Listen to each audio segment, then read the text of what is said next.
Bienvenidos a nuestra sección de artes, El arte en tus manos. Los saludamos Fernanda Bastida y Alfredo Gutiérrez. En nuestro programa de hoy veremos dos joyas arquitectónicas que se contraponen, pero aquí las vamos a comparar para entenderlas mejor. Así es, Fernanda, porque hoy nos encontramos en el municipio de San Andrés Cholula, en el estado de Puebla, para visitar un lugar muy peculiar, la iglesia de Santa María Tonantzintla. ¿Alguna vez has escuchado la expresión horror al vacío? ¿Horror al vacío? No, ¿qué es eso? ¿Miedo al vértigo? No, Fernanda. Horror al vacío se refiere literalmente a tener horror por los espacios en blanco, es decir, sin ningún elemento decorativo. Pero esto nos va a quedar más claro cuando entremos a la iglesia de Santa María Tonantzintla, ya verás. Pero antes de visitar esta maravillosa iglesia y adentrarnos un poco más en el barroco, veamos una pequeña cápsula que preparamos para ustedes.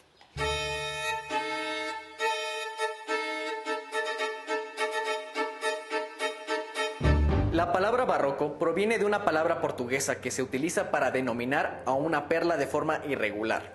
Como estilo artístico, se define por el contraste, el movimiento, la grandiosidad, la opulencia, la extravagancia y la exuberancia. Todo esto con el fin de lograr el asombro del espectador. Algunas de sus temáticas más recurrentes son los pasajes bíblicos o escenas de la mitología clásica. Pensemos en algunos de los pintores más representativos de este estilo, como son Caravaggio, Rubens y Rembrandt. Si nos fijamos en sus obras, veremos que hay ciertos elementos que tienen en común, principalmente el uso de colores intensos que provoca dramatismo. La arquitectura barroca se caracteriza por la ornamentación, tanto en su exterior como al interior. Por lo general, las fachadas de los edificios barrocos están adornadas con tallas intrincadas, especialmente columnas retorcidas denominadas salomónicas. Son parecidas a un sacacorchos, y precisamente ese es el efecto que buscan dar, el de un movimiento ascendente constante. Los interiores barrocos transmiten una estética exagerada con motivos decorativos que representan un follaje recargado, así como elementos inspirados en el mundo natural, principalmente frutas y algunos animales. El personaje de Cupido cobra especial importancia dentro del barroco, adornando las pinturas y relieves en los techos. Aunque el estilo barroco surgió a principios del siglo XVII en Europa, se extendió al continente americano durante el periodo novohispano, y ese es el estilo predominante de lo que conocemos como arquitectura colonial. En varios ejemplos se distingue del barroco europeo porque se logra un sincretismo, es decir, una mezcla de estilos y creencias entre la cultura indígena y la europea. Un ejemplo único de esto es la iglesia de Santa María Tonantzintla, en el estado de Puebla. Como vimos, decidimos visitar la iglesia de Santa María Tonantzintla porque es un único ejemplo donde dos cosmovisiones se juntan para formar una nueva. Algo muy importante, Alfredo, es que hasta en su nombre reúne dos cosmovisiones a las que te refieres. Por un lado, Tonantzintla, que proviene de la deidad Tonantzin, que es una diosa náhuatl vinculada a la Madre Tierra, y Santa María, que se refiere a la Virgen María. De esta manera, Santa María Tonantzintla reúne al mundo indígena prehispánico con el cristianismo, y a esto se le conoce como sincretismo. Así como vimos que en las iglesias barrocas europeas abundan los ángeles y los querubines, aquí veremos que las figuras antropomorfas que decoran la iglesia tienen rostros indígenas y su tocado es un penacho, por ejemplo. Para adentrarnos más en el máximo ejemplo de barroco indígena, vamos a platicar con el doctor Luis Javier Cuesta, esto es De los Tesoros a la Memoria.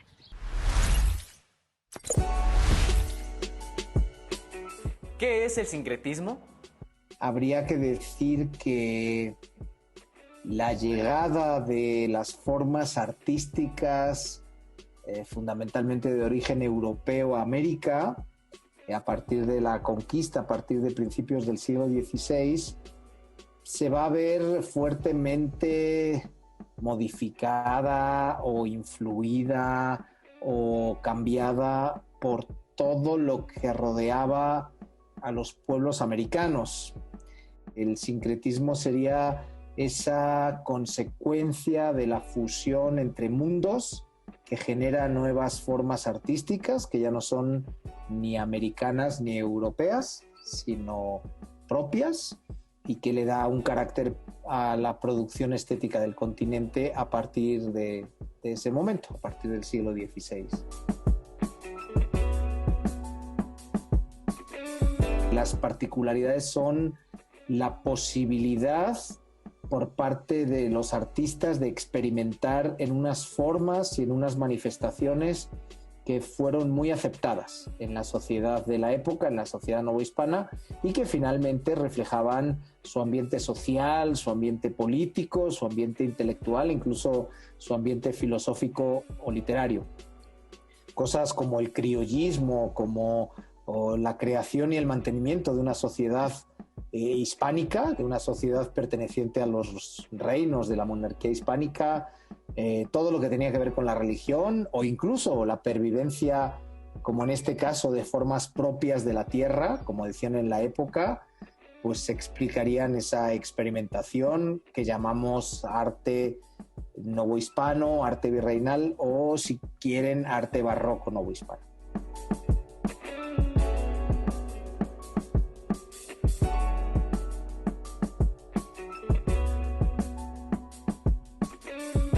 Tonantzintla es un sitio periférico, pero que está muy cerquita de un centro prestigioso como es la Puebla de finales del siglo XVII, principios del siglo XVIII, que probablemente los artistas tenían una extracción social y étnica distinta de los artistas que estaban trabajando en Puebla. Tonantzintla puede resultar una auténtica explosión de formas, de colores, de dorados, de brillos, pero sobre todo lo que más llama la atención en esa exuberante decoración pues son motivos como indígenas, muchos ángeles con penachos de plumas que algunos han interpretado como atuendos de caballero águila. Creo que todos esos elementos son extraordinariamente característicos.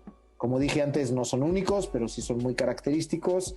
Pero también es importante considerar que viendo el conjunto, esos elementos están acompañados de imágenes del mundo cristiano.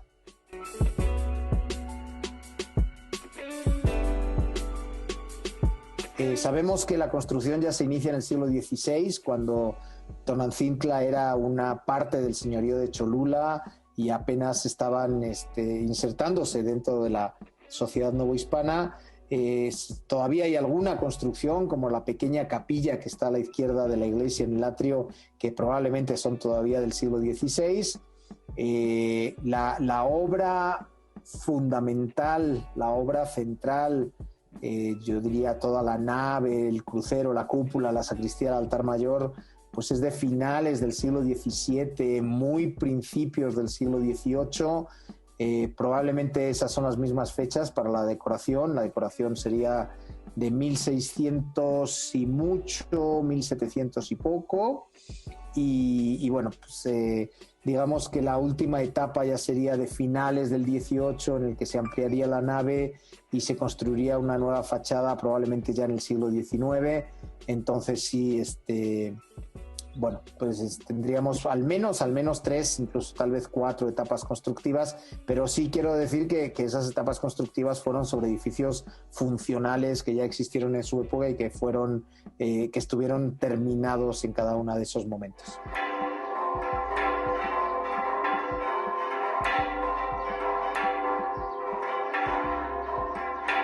El edificio está dedicado a la Purísima Concepción de María, pero en realidad todo el mundo conoce a la iglesia como la iglesia de Santa María Tonantzintla o la iglesia de Santa María Tonantzin, un poco por el nombre del pueblo. El nombre del pueblo reproduce esta deidad prehispánica de la diosa madre, de la diosa de la tierra, de la diosa Tonantzin. Por tanto, la dedicación del templo está dedicado a la Virgen María, independientemente de si hablamos de la Virgen María, de Nuestra Señora Tonantzin o de la Purísima Concepción de María.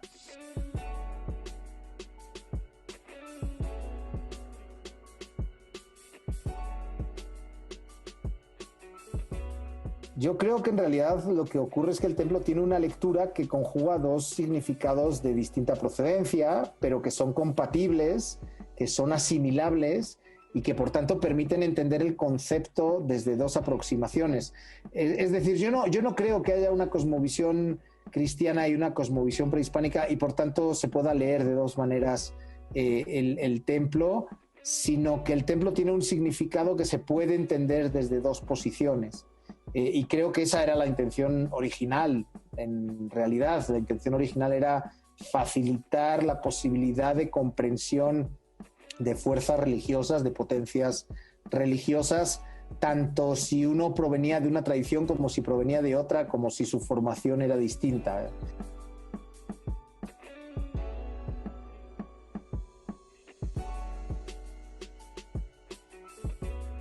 La presencia de una obra tan importante, la existencia de un modelo tan prestigioso como lo que los hombres de su época llamaron la octava maravilla del mundo, la capilla de la Virgen del Rosario de Santo Domingo de Puebla, pues evidentemente me parece fundamental en términos de pensarlo como una suerte de relación de centro-periferia entre Puebla y la capilla del Rosario de Puebla y Santa María Tonancintla y las decoraciones en estuco de Santa María Tonancintla.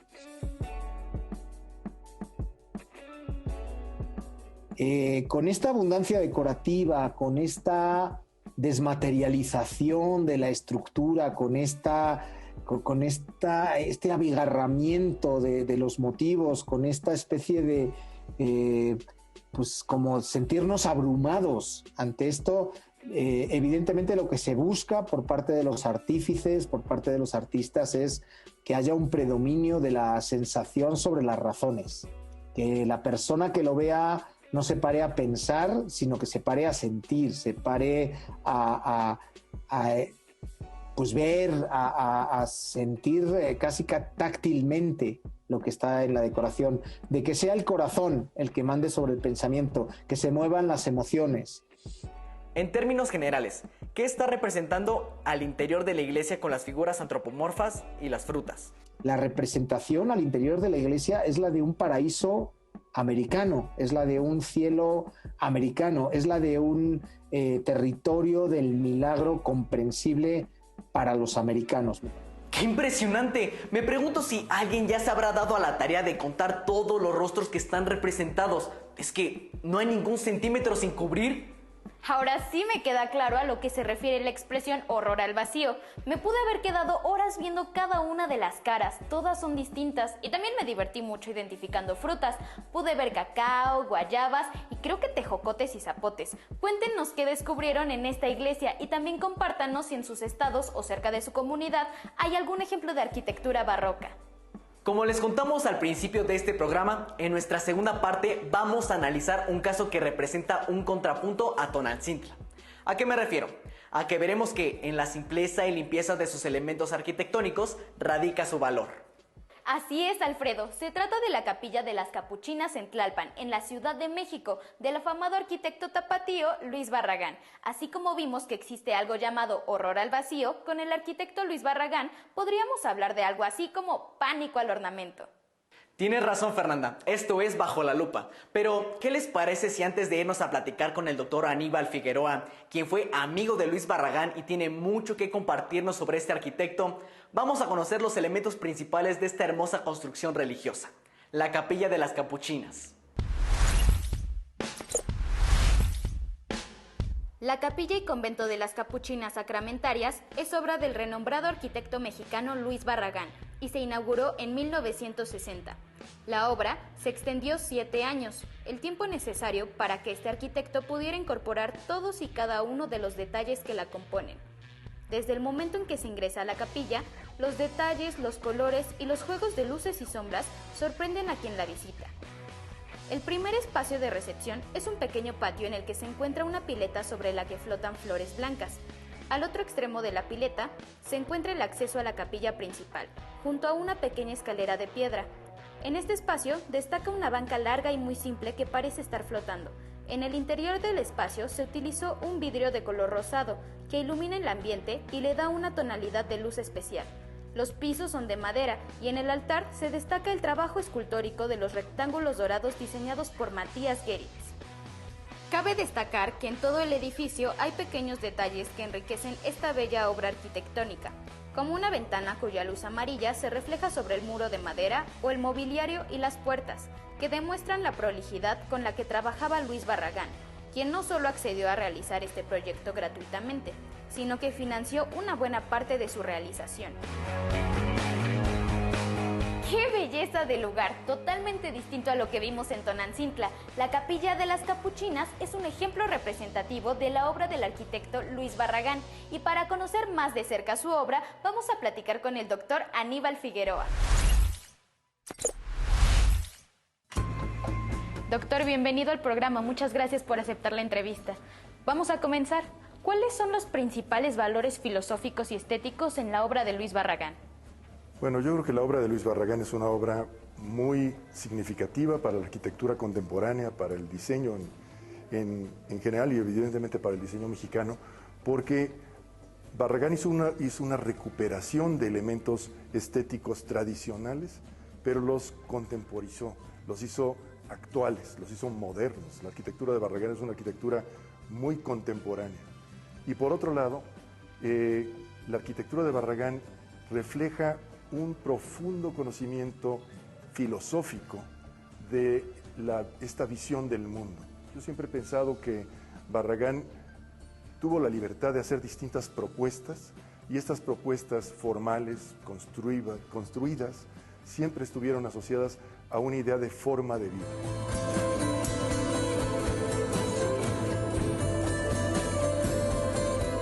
Bueno, Barragán siempre pensó que la arquitectura tiene que estar ligada a un lugar, a una condición específica, a un determinado clima, a unos determinados materiales. Incluso fue invitado varias veces a colaborar o a participar en proyectos internacionales y siempre manifestó que se sentía muy incómodo haciendo obras fuera de México, porque decía que su arquitectura era una arquitectura arraigada no solo en el país, sino específicamente en el lugar. La cultura mexicana en la arquitectura de Luis Barragán está prácticamente en todos lados, pero yo diría que la vemos sobre todo en una visión del mundo, en una propuesta de forma de vida que es contemporánea, pero conserva muchos de los valores tradicionales mexicanos. Creo que ahí está precisamente la clave del éxito de esta arquitectura. Cuando vienen visitantes de otros lugares, lo que les impresiona no es nada más la parte formal, sino todo el concepto de forma de vida, de cultura, que está asociada a esta arquitectura.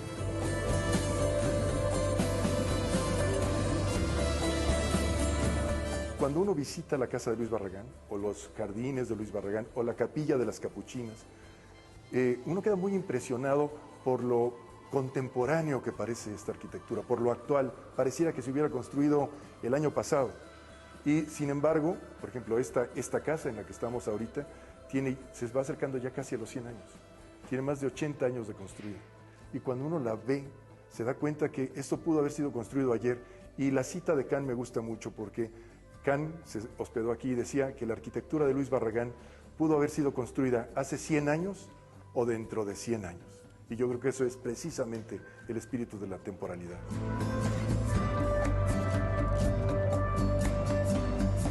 Yo creo que existen algunas constantes que Barragán repitió en la mayoría de los proyectos. Son proyectos muy ortogonales, muy regulares, tienen muy pocas curvas o muy pocas diagonales.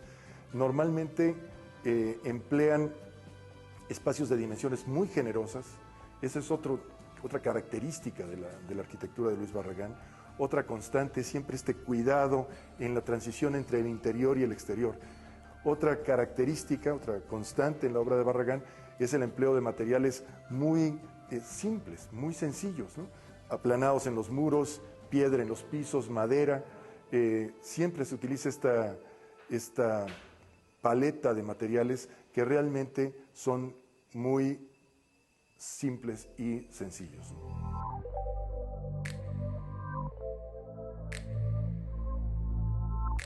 Yo creo que el silencio en las obras de Barragán es algo muy interesante. Y de nuevo usaré una cita de Luis Kahn, que decía que, cuando visitó la casa, decía que el silencio en la casa de Luis Barragán está presente como la música, como una música. Entonces, Barragán descubre, fíjese qué cosa tan interesante, Barragán descubre el valor del silencio en arquitectura, este ambiente que se forma cuando no hay ningún sonido.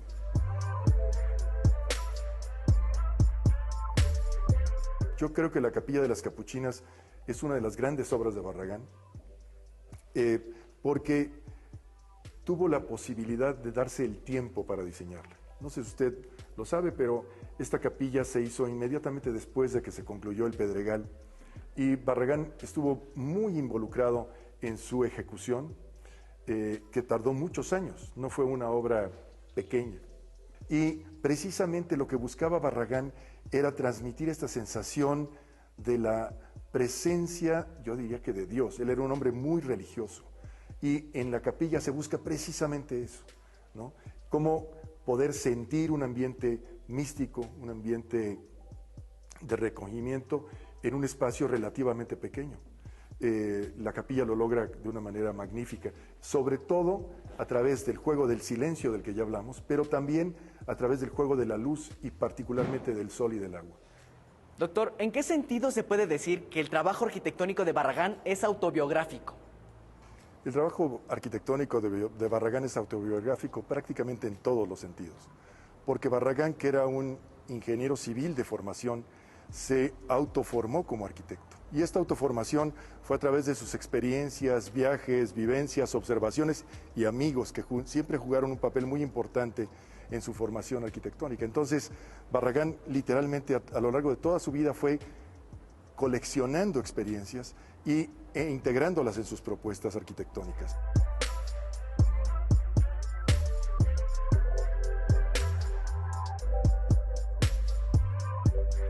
Bueno, sin duda yo considero a Barragán no solo un maestro mío, un maestro de muchos otros arquitectos. Y nuestro primer encuentro fue hasta cierto punto casual, porque un buen profesor y amigo, el arquitecto Antonio Toca, nos recomendó visitar a este arquitecto extraño, que tenía una casa en Tacubaya y que no le gustaba recibir visitas. Entonces nosotros venimos a esta casa, tocamos la puerta sin cita y después de esperar un buen rato en la calle, nos dejaron pasar y nos recibió el arquitecto. Y aquella primera ocasión estuvimos platicando con él unas 3 horas, ¿no?, en su biblioteca, cuando de repente se me ocurrió decir que ya era muy tarde y que si quería nos podíamos marchar. Y me recuerdo tanto la respuesta de Barragán en aquella vez que dijo, pues si ustedes tienen cosas que hacer, por favor retírense, pero si no, sigamos platicando otro rato. Sin duda alguna Barragán formó a muchos arquitectos y sigue formando a muchos arquitectos, aún ahora, después de más de 30 años de haber partido.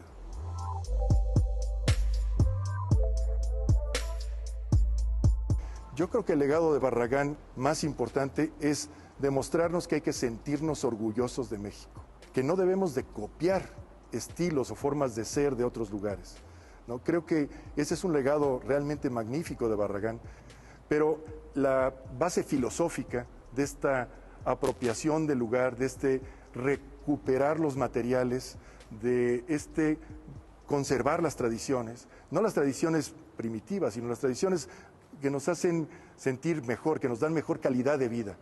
Muchísimas gracias al doctor Aníbal Figueroa por compartir con nosotros su conocimiento sobre la obra de este gran arquitecto mexicano tan importante. Esperamos que hayan disfrutado tanto como nosotros. Y recuerden que este programa es parte de Jóvenes en TV, un espacio de reflexión y construcción del conocimiento. Y los invitamos a volver a vernos en YouTube. Compártanos si hay algún ejemplo arquitectónico en su comunidad que les parezca relevante y cuéntenos por qué. Únanse a la comunidad de Jóvenes en Casa en Facebook. Y no olviden que este programa es de ustedes. Hagan este programa con nosotros. Escríbanos, comenten, participen y hagan sus aportaciones. Hasta pronto.